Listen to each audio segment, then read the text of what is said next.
Pentakosta ketiga. Pentakosta ketiga adalah pencurahan Roh Kudus yang dahsyat di zaman ini, melebihi yang terjadi di Azusa Street. Pentakosta ketiga akan mengakibatkan penuaian jiwa yang terbesar dan yang terakhir sebelum Tuhan Yesus datang kembali. Pentakosta ketiga akan membangkitkan generasi Yeremia, yaitu anak-anak muda yang dipenuhi Roh Kudus, cinta mati-matian kepada Tuhan Yesus, tidak kompromi terhadap dosa, dan akan bergerak untuk memenangkan jiwa. Pentakosta ketiga lahir di Indonesia dan bergerak ke bangsa-bangsa. Gerakan ini dari timur ke barat dan akan kembali ke Yerusalem. Pentakosta ketiga akan memberikan kuasa untuk menyelesaikan amanat agung, dan setelah itu Tuhan Yesus datang kembali. Oke, shalom adik-adik semuanya. Kita hari ini akan mulai ibadah kita. Semuanya kita mau berdoa dulu, yuk. Lipat tangannya, tutup matanya, kita mau berdoa. Tuhan Yesus, terima kasih kalau hari ini kami boleh bersama-sama memuji, menyembah Tuhan. Kami undang Roh Kudus-Mu hadir di tengah-tengah ibadah kami. Kami mulai dalam nama Tuhan Yesus. Sama-sama kita katakan, amin. Shalom adik-adik. Kita mau memuji Tuhan. Pasukan Kristus siap. Yes, mari kami lihat buat Tuhan Yesus. Adik-adik, kita mau mencintai Tuhan Yesus lebih lagi. Kita nyanyikan I love you Jesus. I love you Jesus. Deep down in my heart, I love you Jesus.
Adik-adik, kita mau menyembah Tuhan. Siapkan hatimu, tutup matamu, ambil sikap serius.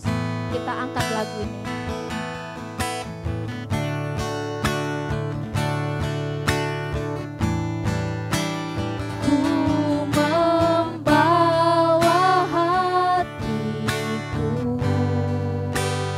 Hanya Engkau di hidupku, Yesusku, Kau terindah. Selamanya ku menyembahmu, ku membawa hidupku.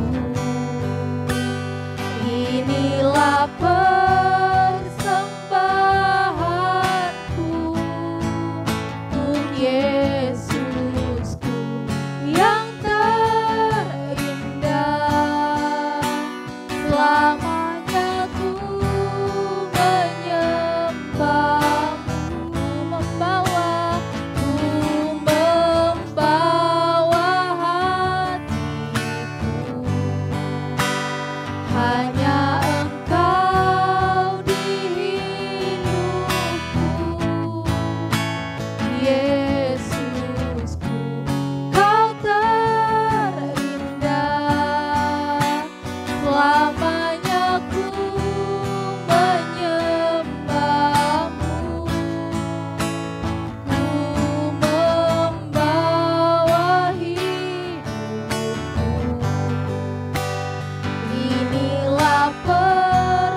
Adik-adik, kita mau mendengarkan firman Tuhan. Tapi sebelum itu, mari kita satu dalam doa. Tuhan, terima kasih Tuhan karena kami mau mendengarkan firman-Mu Tuhan Yesus. Datang kerajaan-Mu, jadilah kehendak-Mu, tempat kami seperti di surga Tuhan. Engkau bantu kami supaya kami dapat mendengarkan firman-Mu dengan baik. Dan Yesus kami doa, amin. Shalom adik-adik, bersyukur buat hari ini. Tuhan Yesus tetap baik dan sangat baik buat kita semua. Firman Tuhan hari ini berjudul Rubuh. Nanti adik-adik baca firman Tuhannya di Matius 7 ayat 24 sampai 27. Kakak mau tanya nih, siapakah di antara adik-adik yang pernah ikut dalam perlombaan? Bagaimana rasanya? Deg-degan kak? Excited kak? Gemetaran kak? Nah, kakak ada cerita lucu nih. Ada sebuah lomba lari. Jurinya alias sang wasit sudah menentukan garis finishnya. Dan para pelari sudah diberitahu untuk melakukan petunjuk dari sang juri. Coba adik-adik bayangkan, seandainya nih ada orang yang ikut lomba lari tapi tidak melakukan sesuai dengan petunjuk dari sang juri. Begitu peluit dibunyikan, kemudian dia lari paling duluan dan larinya sangat cepat sekali, saking cepatnya sampai salah masuk garis finish. Seharusnya di sebelah sana. Dia malah larinya ke sebelah sini. Aduh, pelari tersebut malah salah masuk rumah orang. Pelarinya kaget, apalagi orang rumahnya terkaget-kaget. Habisnya, pelari ini nggak melakukan seperti petunjuk dari sang juri. Jadinya nyasar deh. Dan, kakak mau tanya, kira-kira pelarinya saat tersebut jadi menang nggak ya? Nggak lah kak, kan salah arah. Dia didiskualifikasi kak. Ya benar, dia menyalahi aturan juri. Nah, adik-adik ngerti kan? Penting sekali untuk melakukan dan bukan cuma mendengar saja. Kakak ulangi pernyataan tadi ya. Penting sekali untuk melakukan dan bukan cuma mendengarkan saja. Sekarang dengarkan kakak. Kakak ada sebuah cerita. Begini ceritanya. Ada dua orang sedang membangun rumah. Sudah diberitahu bahwa membangun rumah yang kuat dasarnya harus pakai batu. Pakai apa adik-adik? Pakai batu. Tapi apa yang terjadi? Lihatlah. Coba adik-adik perhatikan gambar ini. Orang yang satu ini, dia sedang mengejek dan menertawakan si bapak yang satunya lagi. Si bapak bodoh ini berkata, "Hei, bodoh sekali kamu, padahal dia sendiri yang bodoh." Biasanya memang begitu ya.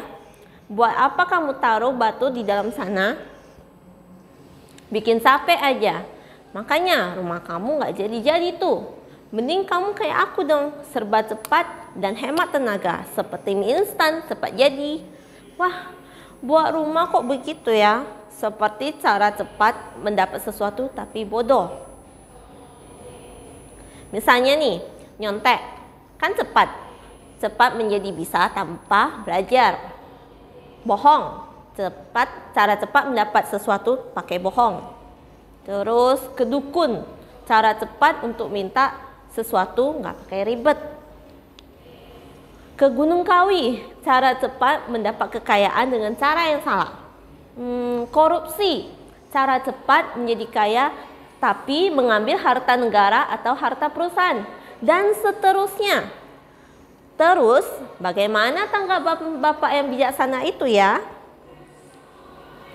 Bapak yang bijaksana ini diam saja, dia terus bekerja dengan sabar, tekun, dan setia. Dia tidak mau mengikuti ajakan dari si bapak bodoh itu. Bapak yang bijaksana ini telah mendengar dari sang ahli bangunan bahwa membangun rumah yang kuat itu harus di atas batu. Bapak yang bijaksana ini bukan cuma mendengar, tapi juga melakukan. Nah adik-adik, sampai satu ketika rumah kedua orang bapak tersebut sama-sama sudah jadi nih, sudah selesai. Tiba-tiba langit menjadi gelap. Lalu tes, tes, tes, dor. Halilintar menyambar, maka hujan deras pun turun. Banjir pun datang, angin bertiup sangat kencang, hus. Dan lihatlah adik-adik, apa yang terjadi kemudian? Krek, krek, krek, brak. Maka rubuhlah rumah si bapak bodoh tadi. Karena dia sudah mendengar tapi tidak melakukan. Ia menuai bencana dalam hidupnya. Rumahnya roboh, menderita sekali dia. Nah adik-adik, demikian juga dengan pesan Tuhan hari ini. Siapa yang sudah dengar firman Tuhan tapi tidak melakukannya? Tuhan Yesus bilang, orang tersebut sama dengan bapak yang bodoh tadi. Karena sudah dengar firman Tuhan tapi tidak melakukannya. Tapi coba lihat rumah bapak yang bijaksana tadi. Rumahnya tetap kuat berdiri. Hari ini kita belajar supaya anak-anak bukan cuma mendengar firman Tuhan tapi ingin melakukannya. Ada satu contoh di Alkitab. Inilah kisah Raja Saul pada waktu orang Israel melawan orang Amalek. Raja Saul mendengar apa yang dikatakan Nabi Samuel. Tapi Raja Saul tidak melakukannya. Dan Nabi Samuel berkata kepada Raja Saul di Samuel 15 ayat 22. Apakah Tuhan itu berkenan kepada korban bakaran dan korban sembelihan sama seperti mendengarkan suara Tuhan? Sesungguhnya mendengarkan lebih baik daripada korban sembelihan. Memperhatikan lebih baik daripada lemak-lemak domba jantan. Dari hal ini kita belajar bahwa Raja Saul dihukum Tuhan karena tidak mendengarkan suara Tuhan. Tuhan itu lebih berkenan atau merasa senang kepada dengar-dengaran dan melakukan firman Tuhan. Lebih daripada korban, baik itu korban uang, pujian, atau penyembahan. Mari kita lihat ayat hafalan kita mulai dari kelas kecil. Yakobus 1 ayat 22. Hendaklah kamu menjadi pelaku firman. Mari kita ulangi sampai 3 kali ya, sampai hafal. Pertama, Yakobus 1 ayat 22. Hendaklah kamu menjadi pelaku firman. Yang kedua, Yakobus 1 ayat 22. Hendaklah kamu menjadi pelaku firman. Yang terakhir, Yakobus 1 ayat 22. Hendaklah kamu menjadi pelaku firman. Kita lanjutkan untuk yang kelas besar. Yakobus 1 ayat 22 juga. Tetapi hendaklah kamu menjadi pelaku firman dan bukan hanya pendengar saja, sebab jika tidak demikian kamu menipu diri sendiri. Ulangi sampai 3 kali juga ya. Nah, yang pertama, tetapi hendaklah kamu menjadi pelaku firman dan bukan hanya pendengar saja, sebab jika tidak demikian kamu menipu diri sendiri. Yang kedua, Yakobus 1 ayat 22. Tetapi hendaklah kamu menjadi pelaku firman dan bukan hanya pendengar saja, sebab jika tidak demikian kamu menipu diri sendiri. Yang terakhir, the last one. Yakobus 1 ayat 22. Tetapi hendaklah kamu menjadi pelaku firman dan bukan hanya pendengar saja, sebab jika tidak demikian kamu menipu diri sendiri. Haleluya, beri kemuliaan buat Tuhan Yesus kita. Nah, adik-adik yang dikasih Tuhan, kakak mau tanya, manakah yang adik-adik pilih? Jadi orang bijaksana yang bukan cuma mendengar firman Tuhan tapi melakukannya seperti yang Bapak bijaksana, atau menjadi seperti orang yang bodoh tadi, Bapak yang bodoh tadi, cuma mendengar tapi tidak melakukannya. Nah, sekarang pilihan ada di tangan kalian. Ambil keputusan yang benar dan sungguh-sungguh. Yuk, yang mau sungguh-sungguh, yang mau percaya, kita berdoa.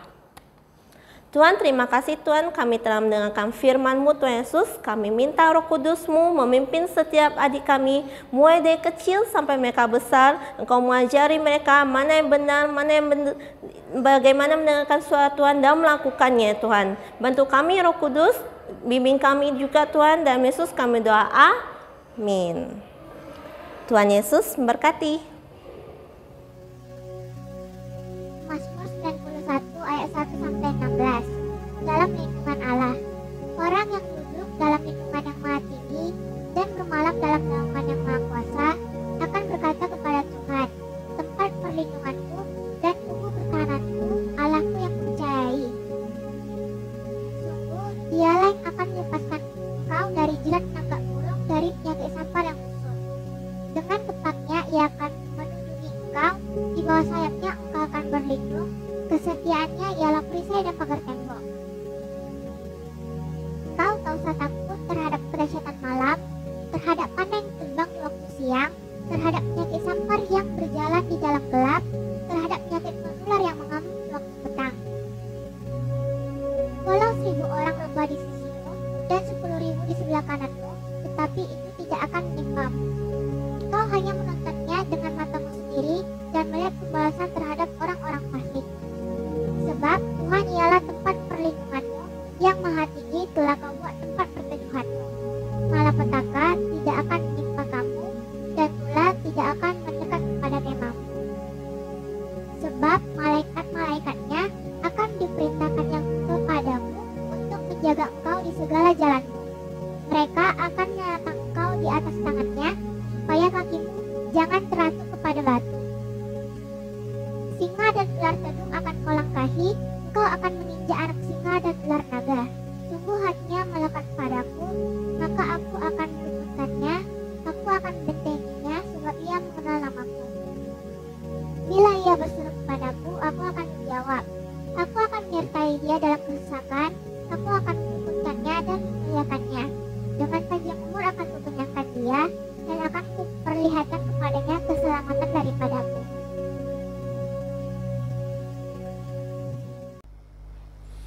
Shalom anak-anak yang Opa kasihi di dalam nama Tuhan Yesus.